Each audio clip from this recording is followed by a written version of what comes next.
घना जंगल एक खामोश पहरेदार की तरह खड़ा था। यह जंगल इतना घना था कि सूरज की किरणें भी मुश्किल से जमीन तक पहुंच पाती थीं। हर तरफ अंधेरा और रहस्य का माहौल था।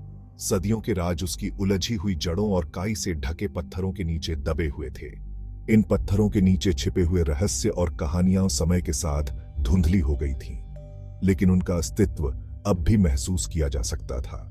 स्थानीय लोग फुसफुसाते हुए खामोश जंगल की बात करते थे। उनकी आवाजें मुश्किल से सुनाई देती थीं। वे सच्चाई जानते थे। वे जानते थे कि इस जंगल में कुछ ऐसा था जो सामान्य नहीं था, कुछ ऐसा जो डरावना और रहस्यमय था। जंगल ने अपनी सांस रोक रखी थी, प्राचीन गुफाओं को ढके हुए था जो धरती पर खुले घावों की तरह दिखाई देती थीं। ये गुफाएं समय के साथ और भी डरावनी हो गई थीं, जैसे कि वे धरती के दर्द को बयां कर रही हों। ये शांति के स्थान नहीं थे। यहाँ की हवा में एक अजीब सी बेचैनी थी जो किसी भी आगंतुक को तुरंत महसूस हो जाती थी। हवा अनकही कहानियों के भार से भारी थी। ये कहानियां उन लोगों की थीं जिन्होंने इस जंगल में अपने जीवन को खो दिया था, और उनकी आत्माएं अब भी यहाँ भटक रही थीं।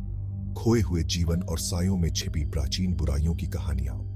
ये कहानियां जंगल के हर कोने में बसी हुई थीं, और हर पेड़, हर पत्थर इन कहानियों का गवाह था। गांव वालों का मानना था कि गुफाएं प्रेतवाधित थीं, बेचैन आत्माओं के लिए एक जेल जिन्हें शांति नहीं मिली। वे मानते थे कि इन आत्माओं की पीड़ा और दर्द अब भी इन गुफाओं में गूंजता है।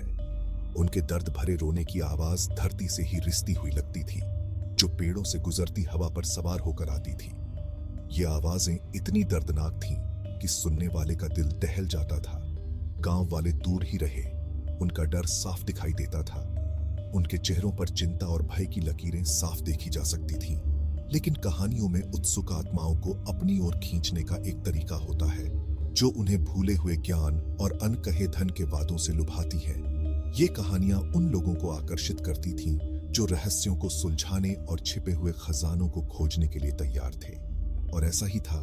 एक दिन किसी भी दूसरे दिन की तरह, जब निडर पुरातत्वविदों के एक समूह ने खामोश जंगल में जाने का साहस किया, उनकी निगाहें प्रेतबाधित गुफाओं के भीतर छिपे रहस्यों पर टिकी हुई थीं। वे जानते थे कि यह यात्रा आसान नहीं होगी, लेकिन उनके दिलों में जिज्ञासा और साहस की आग जल रही थी। डॉ आर्यन शर्मा, विज्ञान और तर्क के व्यक्ति, इस अभियान का नेतृत्व कर रहे थे। उनके नेतृत्व में टीम ने कई अनसुलझे रहस्यों को उजागर करने का संकल्प लिया था। उनका दिल उत्साह से धड़क रहा था, जो जंगल की दमनकारी खामोशी के बिल्कुल विपरीत था। यह खामोशी, जो कभी-कभी डरावनी भी लगती थी, उनके लिए एक नई चुनौती थी। उन्होंने स्थानीय कहानियों को केवल अंधविश्वास करार दिया, जो भय और अज्ञानता से भरी हुई थी। उनके लिए ये कहानियां केवल एक बाधा थी, जो सच्चाई तक पहुंचने के रास्ते में खड़ी थी। उन्होंने इतिहास को फिर से लिखने, समय में खोई हुई सभ्यता के रहस्यों को उजागर करने का अवसर देखा। यह अवसर उनके लिए एक सपना था, जिसे वे साकार करने के लिए तत्पर थे। हम कुछ बहुत बड़ा करने वाले हैं माया। यह अभियान हमारे जीवन का सबसे महत्वपूर्ण कार्य हो सकता है। इस जंगल में ऐसे राज छुपे हैं जो हमारे अतीत के बारे में हमारी सारी जानकारी बदल सकते हैं। यह एक ऐसा अवसर है जिसे हम खो नहीं सकते। उनके साथ उनकी शागिर्द माया चल रही थी। माया का उत्साह और जोश टीम के लिए एक प्रेरणा का स्रोत था।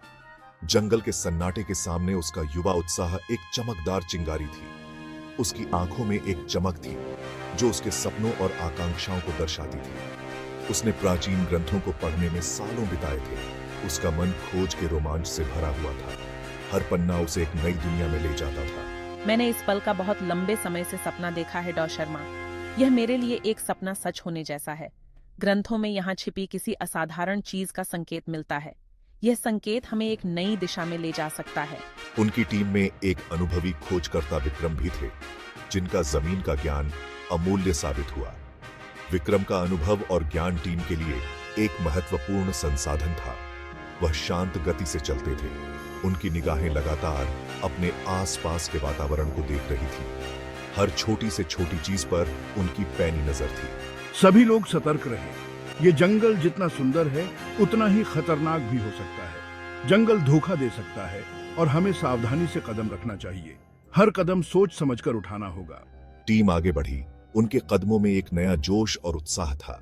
उनका रास्ता सूरज की रोशनी की किरणों से प्रकाशित हो रहा था, जो घने पेड़ों से होकर गुजर रही थी। यह रोशनी उन्हें एक नई उम्मीद दे रही थी। हवा भारी हो गई, गीली मिट्टी और सड़ते पत्तों की गंध से भर गई। यह गंध उन्हें प्रकृति की शक्ति का एहसास करा रही थी। खामोशी तो बस उनके अपने कदमों की आवाज और दूर से एक शिकारी पक्षी की चीख से ही टूट रही थी। यह खामोशी उन्हें एक नई दिशा में ले जा रही थी। जैसे जैसे वे गुफाओं के पास पहुंचे, उन पर एक अशुभ साया मंडराने लगा। यह साया उन्हें एक नई चुनौती का एहसास करा रहा था। हवा ठंडी हो गई, जिससे उनकी रीढ़ की हड्डी में कंपकंपी दौड़ गई। यह ठंडक उन्हें एक नई दिशा में ले जा रही थी। यहां तक कि डॉ शर्मा, जो अलौकिक बातों का मजाक उड़ाते थे, को भी बेचैनी महसूस हुई। यह बेचैनी उन्हें एक नई दिशा में ले जा रही थी। उन्होंने उन विचारों को दूर कर दिया। यह समय था अपने लक्ष्य पर ध्यान केंद्रित करने का। वे यहां एक वजह से थे। यह वजह उन्हें एक नई दिशा में ले जा रही थी। वह परियों की कहानियों से नहीं डरेंगे। यह समय था सच्चाई का सामना करने का। चलो आगे बढ़ते हैं, अब हम करीब हैं। यह समय है अपने सपनों को साकार करने का। याद रखना, हम यहाँ सच्चाई का पता लगाने आए हैं, पुरानी कहानियों से डरने नहीं। यह समय है अपने लक्ष्य को पाने का। एक गहरी सांस लेते हुए उन्होंने अपनी टीम को आगे बढ़ने का इशारा किया। उनके कदमों में एक नया जोश और उत्साह था, उस गुफा के खुले मुंह की ओर जो उनका इंतजार कर रही थी। यह गुफा उन्हें एक नई दिशा में ले जा रही थी। उन्हें क्या पता था कि वे न केवल धरती की गोद में, बल्कि सदियों से सोए हुए अंधेरे के दायरे में कदम रख रहे हैं। यह अंधेरा उन्हें एक नई दिशा में ले जा रहा था।